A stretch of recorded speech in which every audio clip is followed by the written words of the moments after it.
Hello students, आज का पाठ है मेरा देश मेरी माँ। यहाँ पे हर किसी को अपने देश के बारे में किस तरह की भावना रखना चाहिए ये जानना बहुत जरूरी है, क्योंकि हमें इस देश के नागरिक होने के बावजूद प्रथम कर्तव्य होता है देश की रक्षा करना। और इस पाठ में आशाराम त्यागी जी एक मेजर थे। सेना के मेजर होने के बावजूद अपना जीवन किस तरह से देश के लिए समर्पित किया यह बताया गया है। चलिए अभी देखते हैं। सन 1965 की एक शाम हर तरफ शांति का वातावरण था।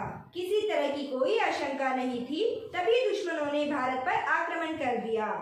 जैसे सन 1965 का मतलब क्या होता है? 1965 का मतलब क्या होता है? 1965 में बहुत शांति का वातावरण था। जैसे कि यहाँ पे हमारे देश की सरहद पे जो था बहुत शांति का वातावरण था। किसी भी तरह का वहाँ पे सूचना नहीं थी कि कोई भी हमला कर देगा बोल के। अचानक से वहां पे क्या हो गया? तभी दुश्मनों ने भारत पर आक्रमण कर दिया। जैसे उसी वक्त क्या हो गया?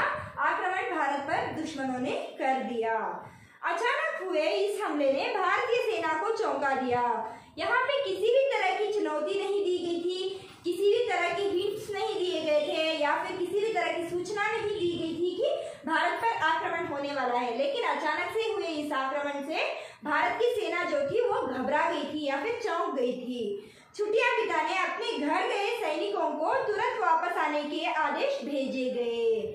जैसे यहाँ पे हर कोई, जैसे टीचर हो या फिर पुलिस हो या फिर कहीं पर कोई भी हो, यहाँ पे इन्हें छुट्टियां बहुत अच्छे से मिल जाती है कभी कभार। लेकिन एक सैनिक के लिए छुट्टियां इस तरह से नहीं होती। जैसे कि 15 दिन की छुट्टी डालकर आते हैं, लेकिन वहाँ पे कुछ गड़बड़ हो गई या फिर कोई तुरंत कार्य आ गया तो छुट्टी के दूसरे दिन ही बुला लेंगे। जब भी वो बुलाएंगे काम पर तो उन्हें लौटना पड़ेगा अपना कर्तव्य निभाने के लिए।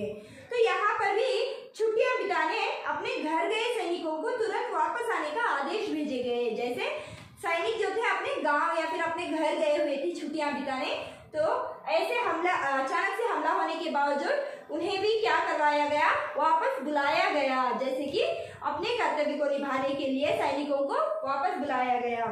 छुट्टियां बिता रहे भारतीय सेना के एक ही मेजर को जब सूचना मिली तो जाने की तैयारी कर उन्होंने माँ के पैर छूकर प्रणाम किया। जैसे ही छुट्टियां बिताने भारत के एक मेजर भी गए हुए थे, वो थे आशाराम त्यागी जी।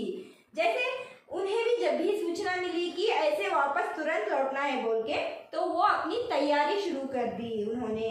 तो तैयारी शुरू करने के बावजूद जब निकल पड़े तो उन्होंने क्या किया? माँ के पैर छूकर प्रणाम किया। जब भी हम बाहर निकलते हैं किसी भी कार्य से, जो घर में बड़े होते हैं उनके पैर छूकर आशीर्वाद लेना एक प्रथा मानी गई है।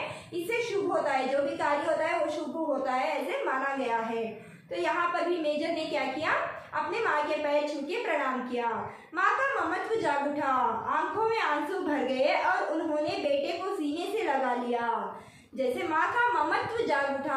ममत्व का मतलब क्या होता है? प्यार जाग उठता है। जैसे बेटा महीनों से बाहर रहता है, छुट्टियां बिताने 15 या फिर 20 दिन घर आता है, फिर भी उन छुट्टियों में भी उसे जल्दी जाना पड़ता है। तो यहाँ पर बेटे से दूर रहना या फिर अलग रहना एक माँ के लिए बहुत मुसीबत का काम है। तो यहाँ पर क्या हो जाता है? माँ को रोना भी आ जाता है, अपना गला भी सूख जाता है और आंखें भी भर आती हैं।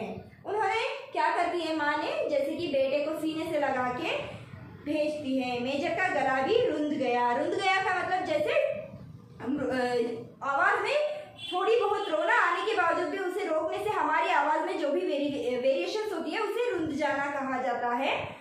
पर तुरंत ही मातृभूमि का स्मरण हो आया। जैसे कि यहाँ पर माँ रो रही है बोल के मेजर अगर से रो पड़े तो यहाँ पे देश की कर्तव्य करने में मेजर पीछे हटे जैसे हो जाएगा। तो इसी की वजह से मेजर ने क्या किया? अपने देश को याद करते हुए वो अपने देश के बारे में सोचने लग गए। युद्ध भूमि को जाते हुए पुत्र के सिर पर हाथ रख आशीर्वाद देते हुए माँ ने कहा, बेटे इस समय राष्ट्र रक्षा ही प्रत्येक भारतीय का सबसे बड़ा कर्तव्य है। जितना भी दर्द हो अपने सीने में छुपाए रखकर माँ ने कहा। जब बेटा आशीर्वाद लेने आया तो माँ ने कहा कि बेटा इस वक्त तुझे राष्ट्र रक्षा, जैसे कि देश की रक्षा करना ही तुम्हारा प्रथम कर्तव्य है। तो इस समय राष्ट्र रक्षा ही प्रत्येक भारतीय का सबसे बड़ा कर्तव्य है। सिर्फ तुम्हारा ही नहीं, प्रत्येक भारतीय का। प्रत्येक भारतीय का मतलब क्या? हर एक भारतीय का कर्तव्य है। जैसे हमारे देश पर कोई दूसरे देश वाले आक्रमण कर रहे हैं तो इस वक्त हर एक, प्रत्येक का मतलब हर एक नागरिक, सिटीजन का कर्तव्य होता है। जाओ और दृढ़ता से अपने कर्तव्य का पालन करो। जाओ और दृढ़ता से अपने कर्तव्य का मतलब हिम्मत के साथ अपनी रिस्पॉन्सिबिलिटी को निभाओ। कर्तव्य मतलब जिम्मेदारी या फिर कर्तव्य मतलब रिस्पॉन्सिबिलिटी भी हो सकती है। याद रखो, भारतीय परंपरा सीने पर गोली खाने की है, पीठ पर नहीं।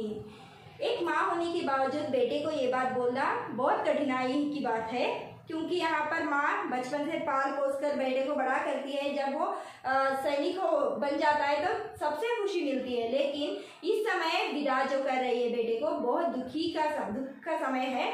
और यहाँ पर फिर भी आशीर्वाद देने के बावजूद ये बोलती है, राष्ट्र रक्षा तुम्हारा पहला कर्तव्य है। मतलब देश को रक्षा करना, देश की रक्षा करना तुम्हारा प्रथम कर्तव्य है। तुम इस वक्त जाओ। और भारतीय परंपरा यह है कि सीने पर गोली खाने की, ना कि पीठ पर।